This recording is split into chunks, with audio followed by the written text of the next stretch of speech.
Madam Vice President, Madam Commissioner, colleagues, as the S&D shadow, first of all, I'd like to thank our rapporteur, Chris Peters, and all the other shadows for constructive work, and I'd like to congratulate us all on a balanced and forward-looking report. This topic is very close to my heart. I come from Estonia, a country where we have had the privilege of enjoying the benefits of online services for almost 30 years. And I will continue in Estonian. COVID-19 kriis tõestas kogu maailmale seda, mida meie Eestis oleme teadnud digiühiskonnast juba ligi 30 aastat. Me oleme harjunud võimalustega, mida digiteenused pakuvad, ja me teame väljakutseid ning ohte, mida digiteenuste kasutamine kaasa toob. Olen veendunud, et toimiv digitaalne ühisturg toob majanduslikku ja ühiskondlikku kasu igale inimesele, igale liikmesriigile, Euroopa Liidule tervikuna. Ja mul on hea meel, et oleme jõudnud digiteenuseid reguleeriva korra ülevaatamiseni ja kaasajastamiseni Euroopa Liidu tasemel.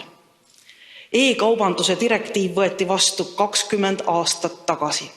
See vajab kaasajastamist. Ootan huviga komisjoni digiteenuste õigusakti ettepanekut ja loodan, et see arvestab meie raportis tehtud ettepanekutega, mis keskenduvad eelkõige põhiõigustele ja andmekaitsele. Nimetan neist olulisemaid. Digiteenused peavad tuginema kehtivatele Euroopa Liidu õigusaktidele, kaasa arvatud isikuandmete kaitse üldmäärusele ja e-privaatsuse direktiivile. Peab olema tagatud õiglane digitaalne ökosüsteem, kus järgitakse põhiõigusi, eelkõige väljendus- ja teabevajadust ning igasugune diskrimineerija on välistatud. See, mis on ebaseaduslik väljaspool internetti, peab olema ebaseaduslik ka veebis ning kõrvaldatud. Digiteenuste osutajatele, sealhulgas veebiplatvormidele, peavad olema kehtestatud selged ja konkreetsed kohustused ebaseadusliku sisu kõrvaldamiseks. Paranema peab koostöö teenuste pakkujate ja liikmesriikide ametiasutuste vahel. Jätkuvalt peab olema keelatud üldine järelevalve kohustus, mis on täna sätestatud e-kaubanduse direktiivis. Seejuures tuleb rõhutada, et tänaste automaatsete vahenditega ei ole võimalik piisavalt analüüsida ja mõista veebisisu ning lõpliku otsuse tegemine peab jääma inimesele. Olen veendunud, et digiteenuste turg ei saa olla täielik ja täiuslik ilma üleeuroopalise kehtiva digitaalse ID-ta.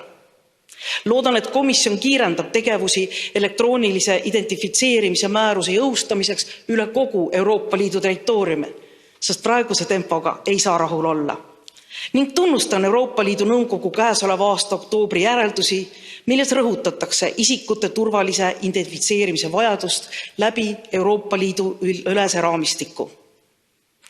Tahan rõhutada ka küberjulgeoleku aspekte, nii tavainimese, tarbija aspektist kui ka teenuste pakkumise aspektist.